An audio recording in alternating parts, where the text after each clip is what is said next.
नमस्कार, स्वागत है आपका एनएनसी न्यूज में। मैं हूं लोकेंद्र त्यागी और आप देख रहे हैं न्यूज नाइट टॉप 10। केंद्रीय मंत्री शरद पवार ने बीजेपी की तरफ से प्रधानमंत्री पद के उम्मीदवार नरेंद्र मोदी पर जमकर हमला बोला।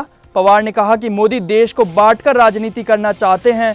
तो वहीं पवार ने पूर्व प्रधानमंत्री अटल बिहारी वाजपेयी का नाम लेते हुए कहा कि अटल जी ने कभी अपने लिए वोट नहीं मांगी, वो हमेशा पार्टी के लिए वोट मांगते थे। साथ ही साथ पवार ने शिवसेना पर भी जमकर निशाना साधा। अटल बिहारी वाजपेयी सुद्धा स्वतःला प्रधानमंत्री करण्यासाठी मत कधी मागितलं नव्हतं।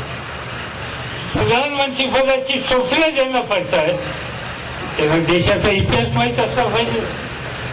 काल मी एका सभेमध्ये बोलताना सांगितलं की मोदी साहेब वर्ध्याला गेले आणि वर्ध्याच्या सभेमध्ये त्यांनी सांगितलं की आज मी या भूमीवर उभा आहे। या वर्ध्याच्या भूमीमध्ये महात्मा गांधींनी चॅलेंज अवतारणार दिला। लोकसभा चुनाव के लिए सीपीआई ने अपना घोषणा पत्र जारी किया। राजधानी दिल्ली में 17 पेज का घोषणा पत्र जारी करते हुए सीपीआई नेता ने कहा कि घोषणा पत्र में सामाजिक न्याय और समान भागीदारी के साथ साथ विकास पर भी ध्यान दिया गया है। इस मौके पर पार्टी के वरिष्ठ नेता डी राजा और एबी वर्धन भी मौजूद रहे।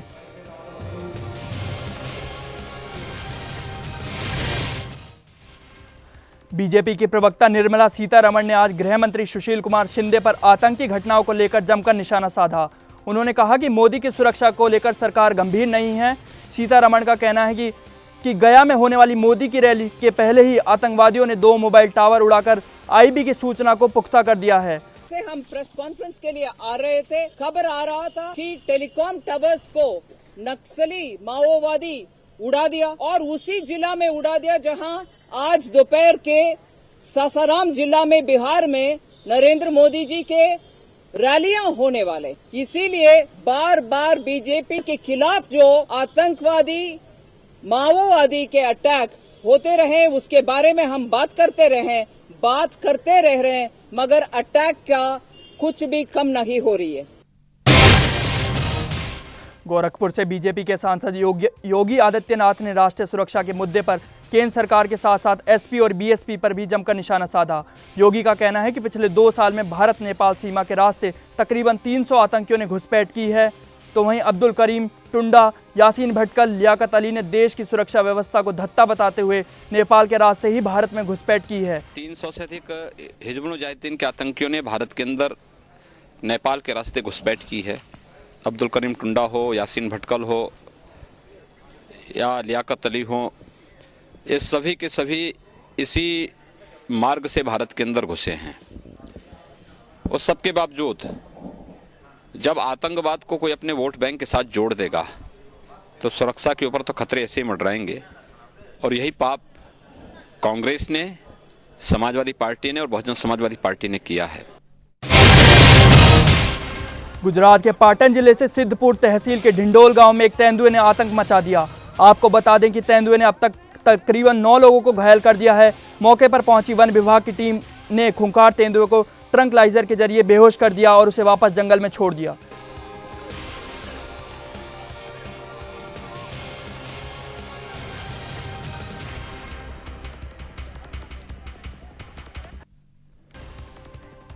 बीसीसीआई के अध्यक्ष एन श्रीनिवासन पर सुप्रीम कोर्ट के फैसले पर प्रतिक्रिया देते हुए पूर्व क्रिकेटर अनिल कुंबले ने कहा कि सुप्रीम कोर्ट के आदेश का पालन करना चाहिए और अंतिम फैसला आने तक इंतजार करना चाहिए। See, I think you need to understand that it is not just one person that we are talking about. We are talking about a cricket association.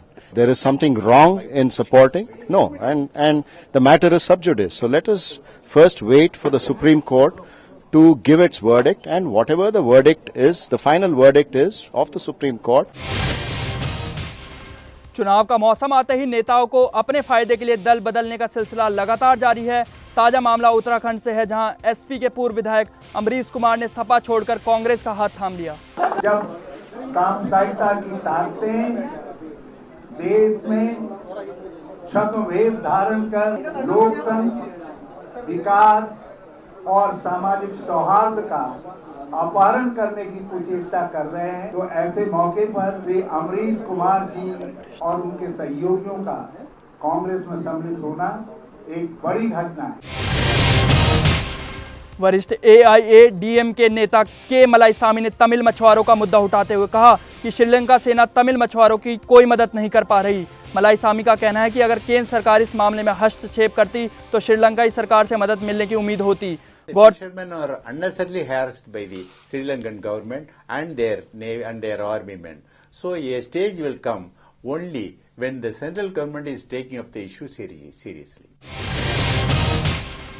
JDU के नेता KC त्यागी ने नरेंद्र मोदी पर निशाना साधते हुए कहा कि केवल तीसरा मोर्चा ही है जो गुजरात के मुख्यमंत्री को देश का प्रधानमंत्री बनने से रोक सकता है। त्यागी का कहना है कि कांग्रेस पार्टी इस दौड़ से पहले ही बाहर हो गई है और लोकसभा चुनाव में कांग्रेस 2 अंकों तक सिमट कर रह जाएगी।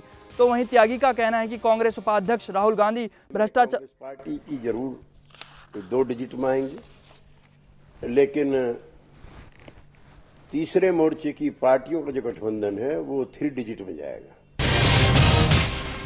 हरियाणा के राज्यपाल जगन्नाथ पहाड़िया सहित 9 अन्य लोग को लेकर जा रहा हेलीकॉप्टर को आपातकालीन स्थिति में आज सुबह चंडीगढ़ एयरपोर्ट पर उतारा गया। तो वहीं आपातकालीन लैंडिंग में हेलीकॉप्टर दुर्घटनाग्रस्त हो गया, जबकि उसमें सवार राज्यपाल और अन्य लोगों की सुरक्षित निकाल लिया गया है। तो ये थी दिन भर की 10 बड़ी खबरें। देश विदेश की सभी खबरों के लिए देखते रहिए NNC न्यूज़। मुझे दीजिए इजाजत, नमस्कार।